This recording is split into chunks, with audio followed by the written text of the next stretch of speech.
Watch this. Ang Taclobanon po kilala bilang siga, astig, pero may ipapakita po din purong talento. Hindi lang po puro galit, kasi yun yung pagkakakilala sa mga waray nun eh. Pumunta po kami ng Maynila, sumali sa Showtime, dahil na din po sa ininganyo kami ng mga co-dancers namin sa Tacloban na mag-represent talaga ng city namin. Sinugal na lang talaga namin na sumali talaga dito as part ng pangarap po namin mag-perform. Ang baon lang po namin para mag-compete sa Showtime ay ang tiwala sa Diyos, lakas ng loob, at saka tiwala sa mga sarili namin na makakaya din namin na mag-compete sa ganitong events. Manalo matalo po mga Taclobanon, malaking karangalan na po itong makapag-perform sa Showtime. Bihira lang po ang mga grupong nakakapunta dito. Unti-unti kaming bubuo ng mga pangarap at iinganyo ng mga ibang dancer na bumuo din ng pangarap na kagaya nito at pa rin sa pamamagitan po ng sarili lang nila.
Joe, how can that?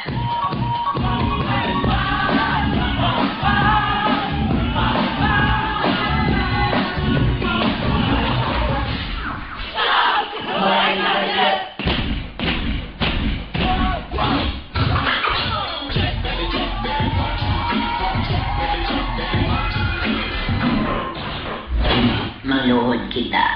Duko ang ulo. Ano?